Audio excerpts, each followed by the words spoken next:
In the last two videos, I talked about the books I want to read, so now let's talk about the books I've already read this year, because it's the middle of July. I've done the mid-year book freakout tag for the first time last year, and it made me so happy to do it again this year. Also, don't let the weather fool you. Currently, it's 1,000,000 degrees outside, because we are having a heat wave in Austria, but it's cloudy, so everything looks a bit dark and grey. Let me pull up my Storygraph stats on my phone. I've read 20 books in the last 6.5 months, and I've had less favorites than I expected. Of course, my most read genres are still fantasy and romance, but historical fiction was also up there, and I was trying to broaden my horizon with some literary fiction reading, also thanks to the book clubs I'm currently part of.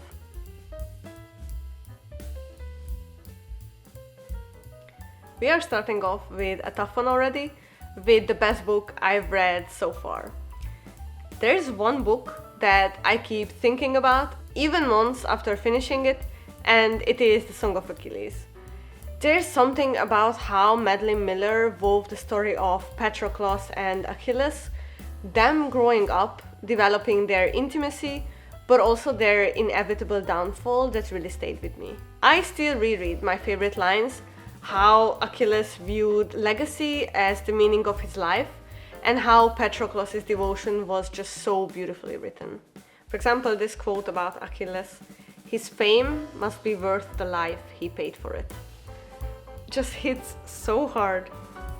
Or, for example, this one, from Patroclus' point of view: "Achilles' eyes were bright in the firelight, his face drawn sharply by the flickering shadows.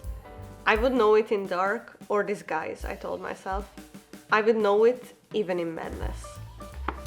Beautiful, beautifully written. I read a quote the other day, which was something along the lines of... That was a thunder. Which was something along the lines of, what makes a tragedy truly tragic is that the end would have been preventable from the outside, but it was unpreventable from the inside. I feel like that applies to The Song of Achilles really well, and Madeline Miller did it justice with her retelling. I'm yet to find a story that makes my heart squeeze in such sweet pain like The Song of Achilles did to me, but if you have any recommendations, let me know, because I'm eager to read more of such stories. And now rain has arrived, so you're getting the full summer in Vienna experience. Okay, my prize for best sequel easily goes to Ruthless Vows. I made a dedicated reading vlog about it. It was one of my most anticipated reads of 2024, and it didn't disappoint. My usual problem with sequels is that they lack excitement, the spark that the first part had, but Rebecca Ross proved it to me that you can write a sequel where the romance dynamic is just as enjoyable and tension-filled. The story picks up right where Divine Rivals ended, with the War of Gods drawing nearer and nearer to their city, and Iris and Roman's bond is tested as they are trying to keep themselves, their loved ones, and each other safe. 5-star read, the perfect way to end the duology. Highly recommend picking it up if you enjoyed Divine Rivals, of course.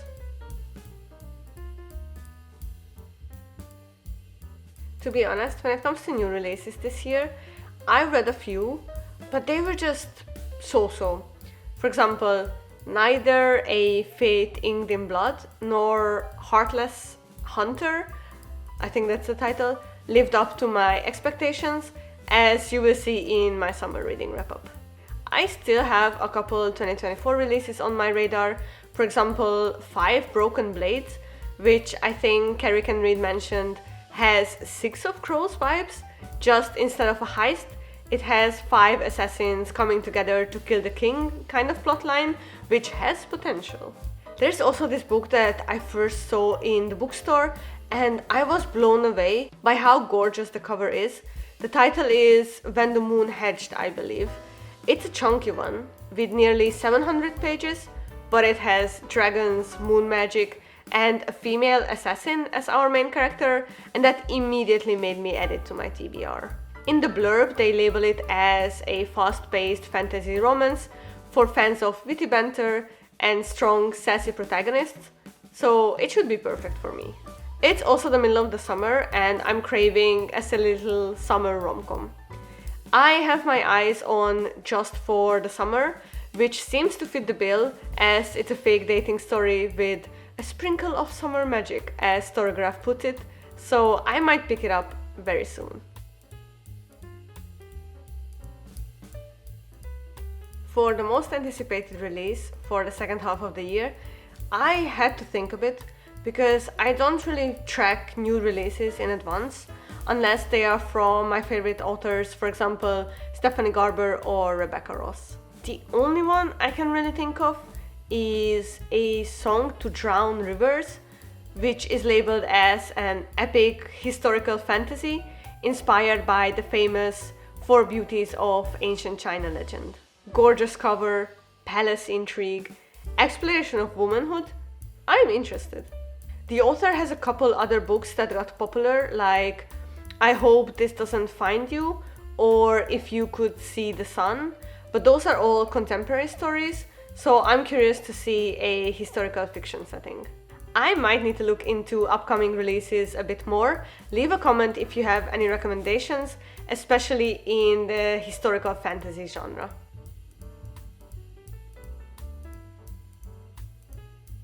Probably unpopular opinion, but the familiar Leigh Bardugo's latest standalone fantasy didn't blow me away. But I also didn't have high expectations for it somehow, so it will not get the biggest disappointment title from me. The one that actually deserves it, at least according to my taste, is Only a Monster. Oh wow, was this a letdown? You look at the cover, you look at the title, even the premise with the monster and monster hunter kind of dynamic, and you think this is going to be a dark, gothic fantasy vibe. It's not. I'm struggling to find anything that I liked about this, to be honest. The writing style was somehow disorienting. The author used very short sentences, a very snappy tone of voice, very little descriptive details that made it hard to really get into the story. Character depth was entirely missing. It felt like the plot moved so fast that there was no time for introspection or to dig deeper into the moral dilemma of being a monster, even though it was mentioned a lot. Reading this, I discovered a new ick when it comes to fictional characters. I have intense dislike when characters are clueless until they suddenly know exactly what they need to do. Like, it just makes no sense. This book is the one I rated the lowest in the entire year so far, and it's a pity because the cover and the blurb really made me think that I'm gonna have a good time with it. Biggest surprise easily goes to Yellowface by R.F. Kuang. I usually read fantasy or romance stories to ease the stress of everyday life, but this story confronted me with a lot of uncomfortable truth from reality. Especially because it's written in first-person point of view. As you follow Juniper's deception, you are horrified at how she rationalizes her own behavior, but you also cannot look away because you want to see how it plays out. I think I read this book in like 5 days or so, but had to put it down multiple times to just stare in the middle distance and whisper, "Oh my god," to myself. I didn't expect a literary fiction book to be my biggest surprise read of the year, but as I said, I'm trying to broaden my worldview with genres that are new to me. I'm skipping the next two categories because I didn't have a favorite new author nor a newest fictional crush this year so far. Here's to hoping that that changes in the second half of 2024. Maybe I'm biased because I read the book recently, but I liked the Dragon Boy from Six Crimson Cranes. What was his name? Seryu, I think? He appears and disappears just to move the plot along, to be honest, but he was a bit Haku-coded, so that made me like him as a character immediately. Oh, there was also Jin from A Tempest of Tea, who reminded me a lot of Silas from Sorcery of Thorns, in the best possible way, with an extra dose of flirty and cocky personality, which was a lot of fun to read.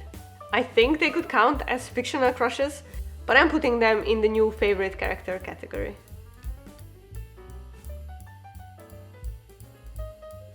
First one is easy. It is The Song of Achilles, particularly the tragedy part. I knew where it was going, but it still hit right in the feelings, and I felt like the world was just an awful place and I cried my eyes out. But I made peace with it by the end, which again is a testament to Madeline Miller's genius with the retelling. A book that made me happy. Looking at all that I've read this year, there wasn't really one that totally made me happy. Maybe the one, actually yeah, the first book I read this year, which was Thrown in the Dark. It is almost like a parody of fantasy romances, and specifically villain romances, but it contains all the ingredients that made it a fun little read with good character banter and funny internal monologues. So it made me happy more in the sense that it made me laugh. Which reminds me, I should continue the series because there are 2 more books in there, I think. Does this count for the most beautiful book I received this year? I think I showed it already. I got the special edition of Circe from my sister for my birthday in April, and ever since it has the top spot on my shelf. I love the color combination of red and gold, but also the detailing on the vines and the quote on the back of it. When it comes to gorgeous covers, I feel like I've been bamboozled in the past, so I try not to get too many physical books now. A, because my shelves are not endless, and B, because a pretty cover is not always a guarantee that I'm gonna enjoy the story. Take Only a Monster, for example.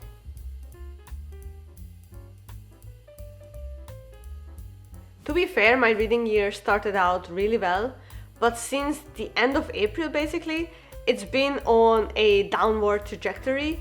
None of the books really hit their mark lately. And I had the realization that maybe reading new and potentially overhyped books, looking at you Powerless, is not gonna fix my reading slump. So maybe what I need is going back to authors I already love and picking up books such as Circe, or for example, A Fire Endless, or even We Free the Stars. I really should read more physical books that I already own, and also get over the ones that I'm intimidated to start, such as The Invisible Life of Addie LaRue and Fable that I mentioned in a previous video.